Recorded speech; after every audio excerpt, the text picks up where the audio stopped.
Bonjour et bienvenue à la ferme Quinn. Mon nom est Philippe Quinn, copropriétaire ici, et bienvenue à ma terre locale.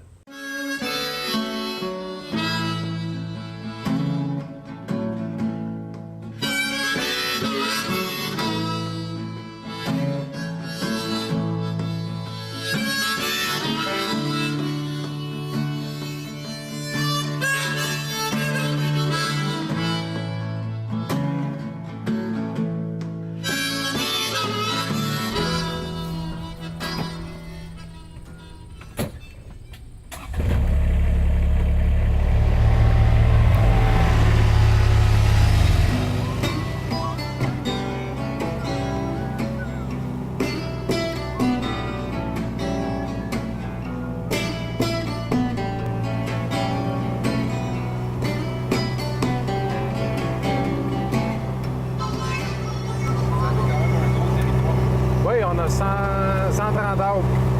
Ça donne 70 hectares à peu près. 5 hectares de pommiers. Les fraises, framboises, bleuets, maïs sucré, courges, citrouilles, sapin de Noël. Un paquet de petits légumes aussi. Là.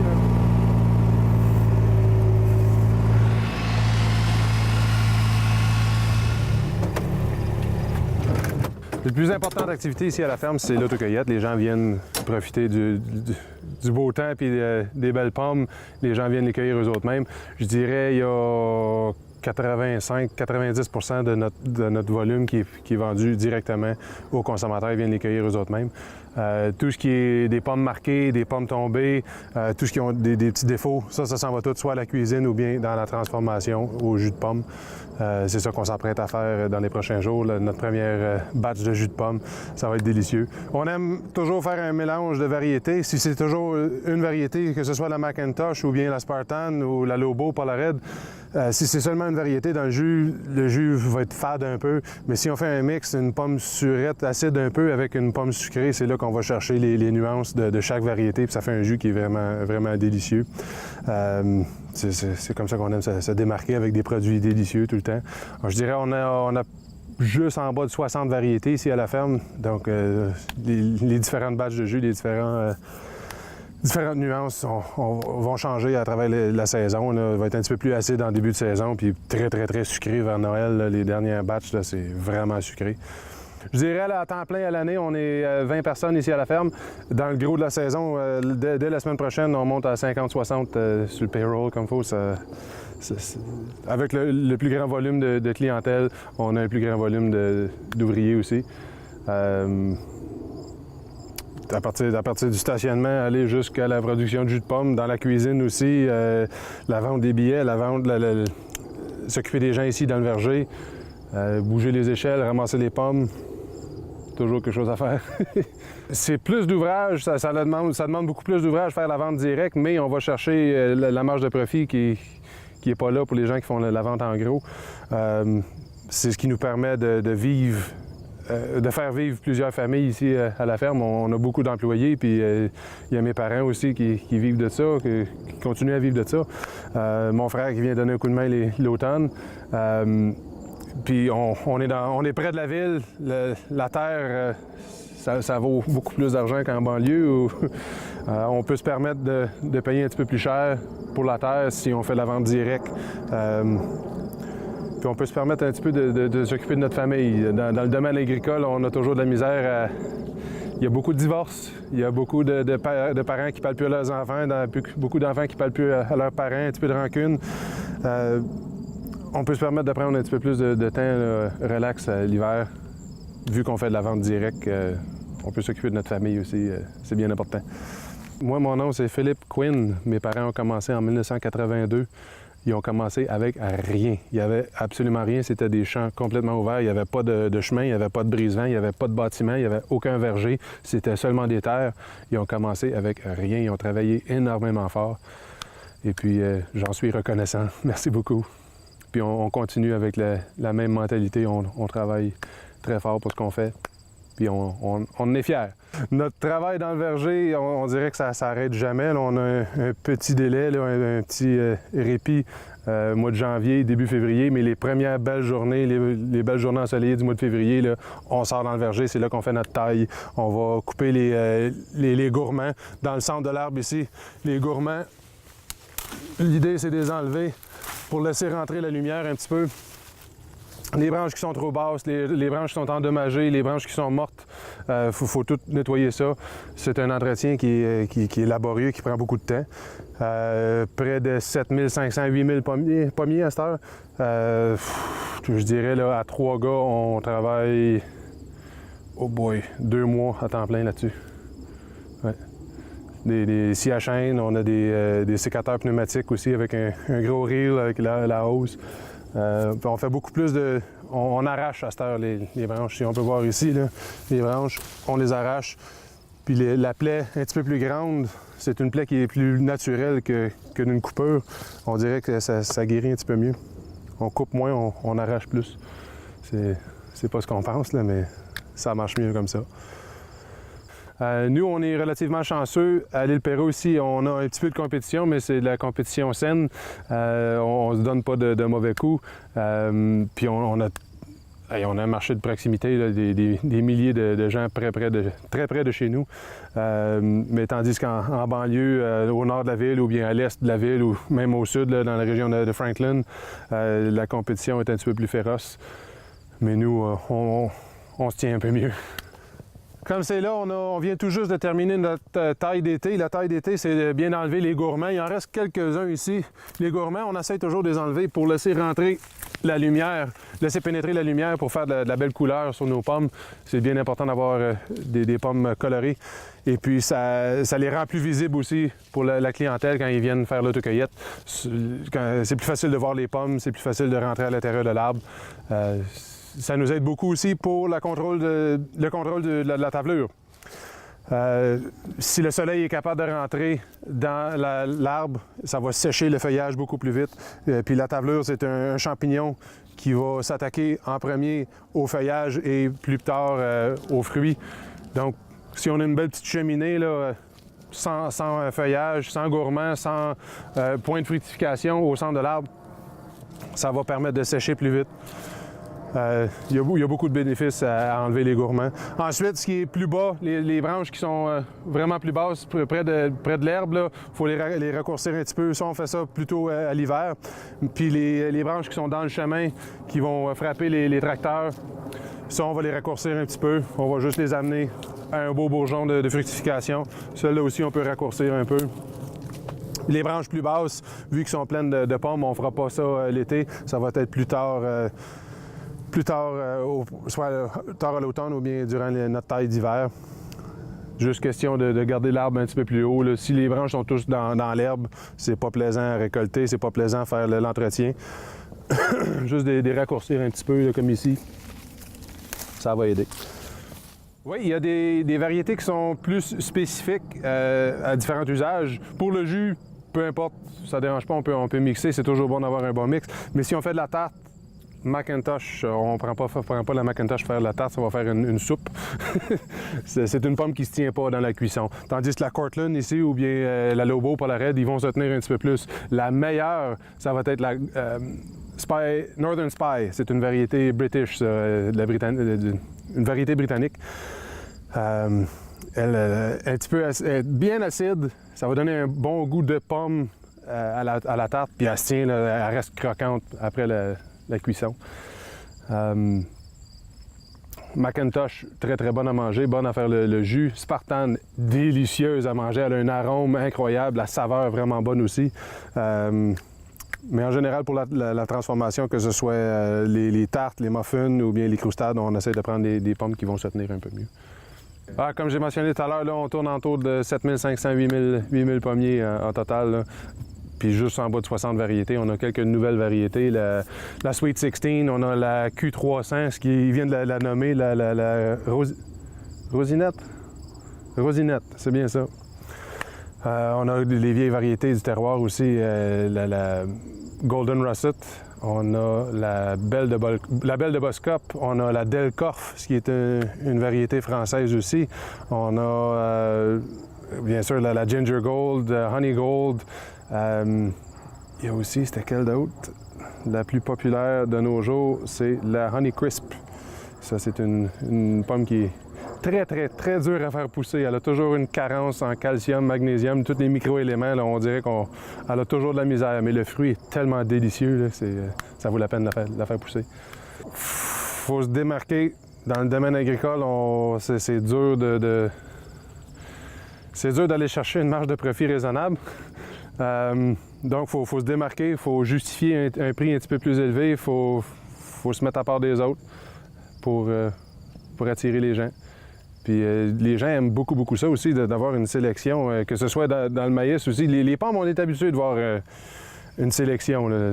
Les 12 variétés les plus communes, à partir de Polared, de Lobo, Spartan, McIntosh, Cortland, ça c'est toutes les plus communes au Québec. Mais là, quand tu commences à parler de Cox Orange Pippin, puis la L-Star, toutes les variétés plus exotiques, là, wow, les gens sont vraiment impressionnés de voir la sélection puis de goûter la différence aussi. C'est incroyable la différence. Justement, la L-Star, elle va avoir un goût plus citronné ou citron orange. Là. Elle est sucrée, mais elle a un petit goût acide aussi. C'est vraiment le fun à voir la différence. Les distinguer, si on est dans le verger, si on n'est pas connaisseur, c'est dur de faire la distinction. Mais à l'avant, sont toutes très bien identifiées. Puis même au verger, quand les gens viennent faire l'autocueillette, les variétés sont toutes bien identifiées. Les variétés plus exotiques puis plus rares, par contre, on ne fait pas l'autocueillette. C'est nous qui faisons la cueillette puis on fait la vente à l'avant. Ici, à la ferme, on fait ce qu'on appelle la gestion intégrée.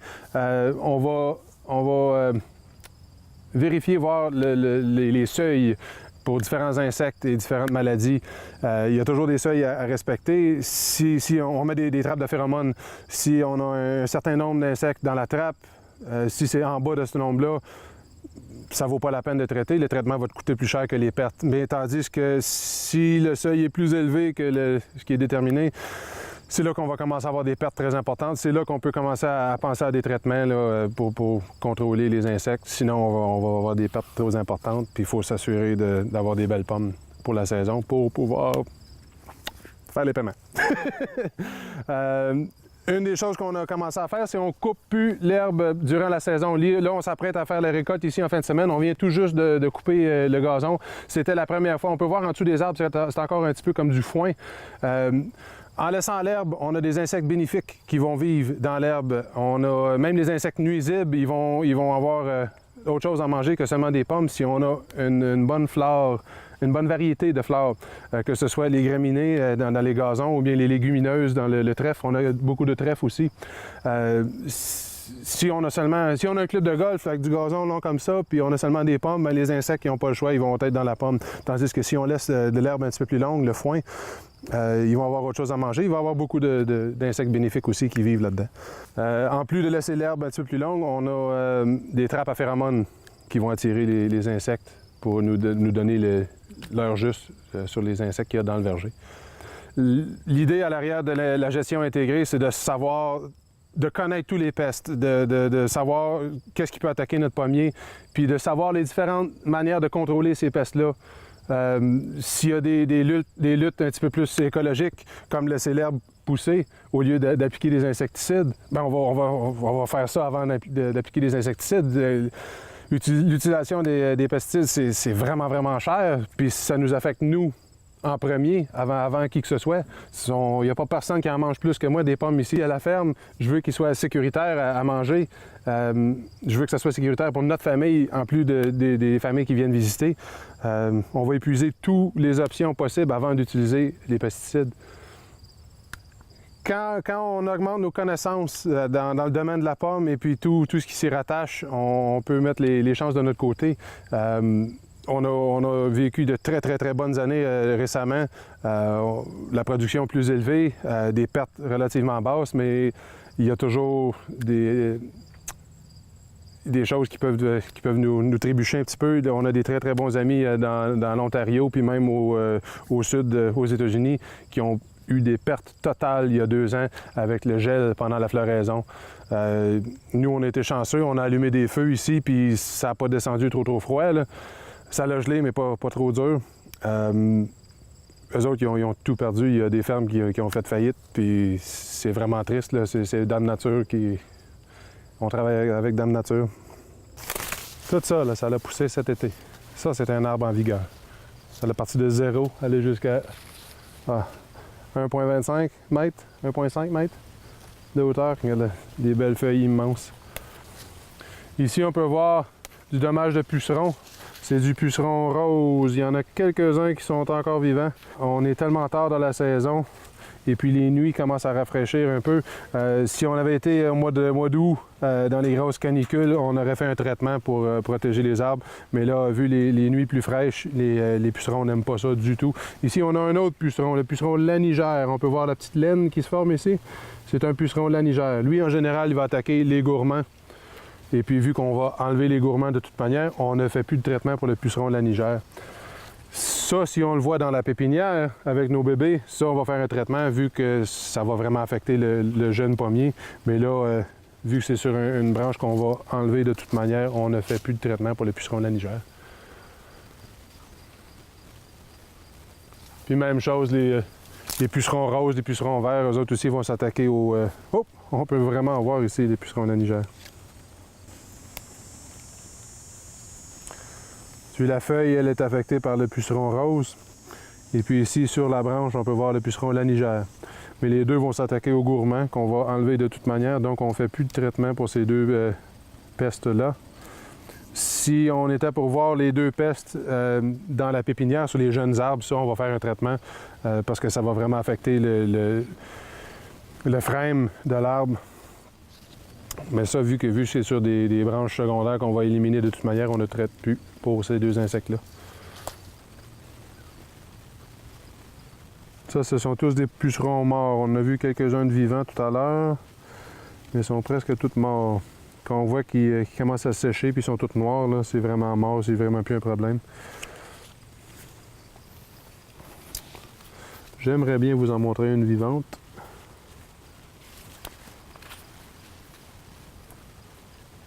Ah ah! Celle-là, là, elle bouge. Ça bouge, mais c'est pas fort.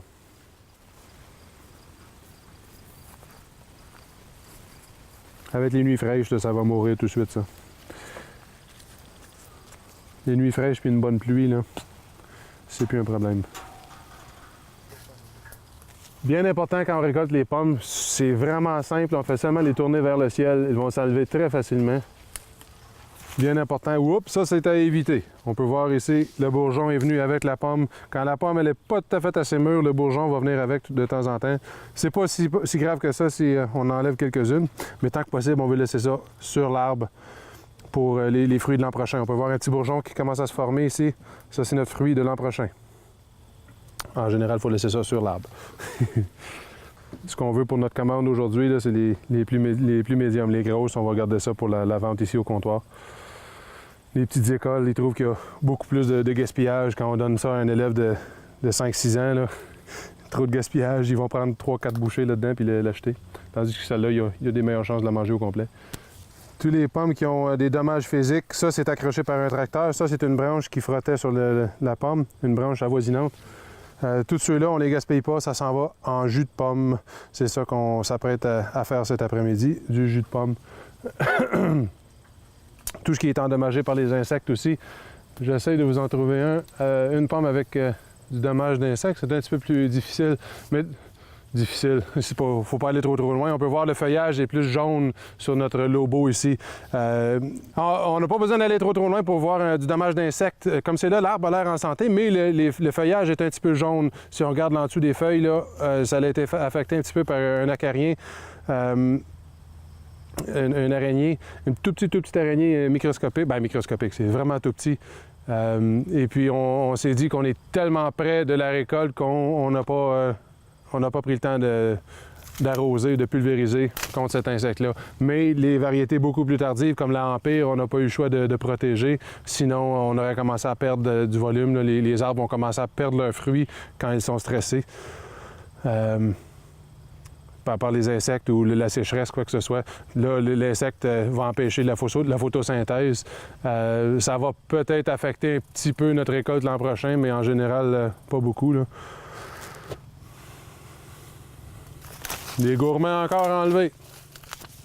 Puis les gourmands ici, on n'a pas fait la taille des gourmands parce que ça va secouer l'arbre. C'est bien important de ne pas secouer l'arbre quand on est si près de la récolte que ça. On va se ramasser avec des pommes par terre. Après la récolte, les gars vont passer à enlever tous les gourmands. Ça nous en fait un petit peu moins à faire l'hiver avec les scies à chaîne. Mais en général, tout ce qui se trouve par terre ou tout ce qui est endommagé, c'est ça qu'on va prendre pour faire le jus de pomme. On va les laver bien vigoureusement avec les brosses puis les jets d'eau. Et puis c'est là que ça commence en jus, là.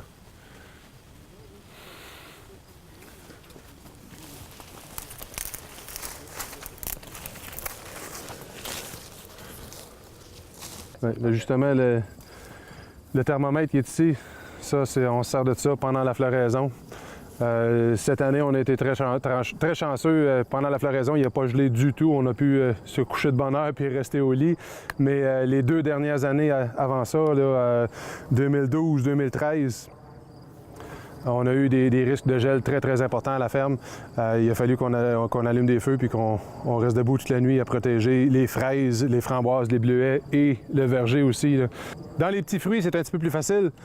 Pour faire la protection contre le gel, on met le système d'irrigation, on part la pompe, puis ça se fait tout seul. Mais dans le verger, c'est un petit peu plus dur. On allume des feux, puis ça en prend beaucoup de feu pour protéger un grand verger, là. C'est plus dur. Puis là, on a été très chanceux. On a une très belle production, puis merci le bon Dieu. Énormément de travail. Mais je me vois pas faire autre chose que être ici à la ferme avec ma famille. C'est une opportunité incroyable pour moi et ma famille de vivre ce qu'on vit ici à la ferme. C'est magique. Les gardes-souris, toujours bien important de les vérifier à chaque année. Surtout sur les jeunes arbres. Les arbres plus matures, les souris, c'est moins important, c'est moins de dommages. Mais dans les jeunes arbres, l'écorce, elle est bien tendre. Puis les souris, tard l'automne, puis même l'hiver, ils vont aller gruger là-dessus. Le taux de sucre est relativement élevé dans l'écorce de pommier. Donc, c'est pour ça qu'on met les gardes-souris. Le dessus des arbres dans la Lobo, c'est une pomme énorme habituellement, la Lobo. Puis on a quelques commandes pour les écoles de la région. Ils veulent des pommes un petit peu plus petites. Les gars disent qu'ils ont de la misère à trouver des plus petites pommes pour remplir la commande. On va peut-être changer de variété. On va aller dans la Macintosh à la place. Si ustedes miren que es difícil de mirar el manzana mediano y más pequeño, es correcto de cortar un poco Macintosh también. Pero sí posible, tener solo un poco. Checar si mire un poco mediano y más pequeño, es todo gordo. Oui. El cliente empezar con el más gordo y perfecto. Cortar que es posible aquí y si necesito cambiar. Solo bloco 1, por favor. Voy a pulverizar el bloco 2 y 4 ayer. Pero insecto. Y si posible esta tarde también el tubelería que ustedes instalar en el sapén. Si posible de recoger, por favor. Mi padre decía cortar todo el hierbas abajo en el, ¿cómo se llama? El fossé. Abajo de los árboles. No, ustedes sacar todo el tubelería de 4 pulgadas, ¿sí? En el agujero que va a haber, ¿cómo se llama el agujero? El fossé. Ditch. Google Translate, je te dis, c'est carré. Cuneta. Cuneta? Sí, en la Cuneta, oui. cuneta o en la quinel. Quinel, oui, quinel. Oui. Sí, todo el tubelería de aluminio de 4 pulgadas. Sí. En el quinel es posible de recoger. Mi padre desea cortar el hierbas. Okay. Gracias. Oui. On a appris ça dans le champ à Casaout. Dans le domaine agricole, c'est vraiment saisonnier. C'est dur de trouver des gens saisonniers qui vont arrêter leur travail pour venir travailler ici à la ferme. On en a quelques-uns, oui, mais en général, on fait beaucoup plus affaire dans le domaine agricole à cette heure avec des travailleurs étrangers temporaires. Ils vont venir pour la saison nous donner un coup de main. C'est des gens d'expérience. On les appelle des ouvriers non spécialisés, mais ils sont très spécialisés, je peux vous le dire tout de suite. Ils travaillent très, très bien dans le domaine agricole. Ils sont là pour ça, pour nous donner un coup de main. Puis la réalité, c'est que on a plusieurs fois les clients qui vont venir qui nous demandent pourquoi vous n'engagez pas des gens locaux. Parce qu'il n'y en a pas des bons. C'est une réalité. Il fait trop chaud, c'est trop long, c'est trop laborieux, c'est pas le fun à faire. Puis c'est au salaire minimum. On ne peut pas se permettre de donner 20$ de l'heure. Oublie ça, oublie ça, oublie ça. On fait compétition avec des fermes outre-mer, avec différents pays aussi. La Californie, les États-Unis qui sont vraiment subventionnés, beaucoup plus qu'ici au Canada.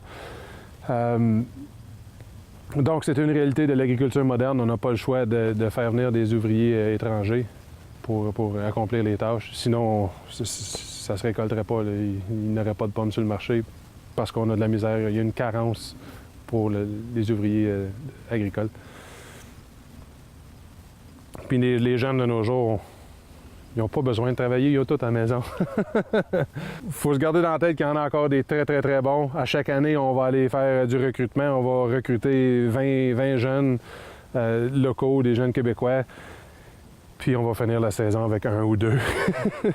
Tandis que les ouvriers du Guatemala, on a choisi le Guatemala, nous autres, pour leur donner un coup de main. C'est vraiment une opportunité pour eux autres. C'est vraiment quelque chose d'important pour eux autres. Eux autres, le salaire minimum ici, c'est la grosse argent là-bas. C'est un pays qui est vraiment pauvre, puis les travailleurs qui viennent l'apprécient énormément. C'est vraiment le fun de voir comment on va toucher les familles là-bas aussi.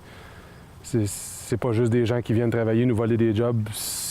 Pour moi, c'est la meilleure aide humanitaire que j'ai jamais faite, c'est d'engager des gens du Guatemala. C'est de voir que José, sa fille, c'est la première personne dans sa famille, là, dans l'histoire de sa famille, qui va aller à l'école secondaire. Parce qu'il vient travailler ici, puis il peut se le permettre. C'est quelque chose de... Je suis fier. C'est plate de dire qu'on n'engage pas des gens du coin, mais je suis fier de les engager. C'est des gars qui travaillent, qui valorisent, puis qui apprécient ce qu'on leur donne, puis j'apprécie ce qu'ils font pour nous autres. C'est vraiment mutuel.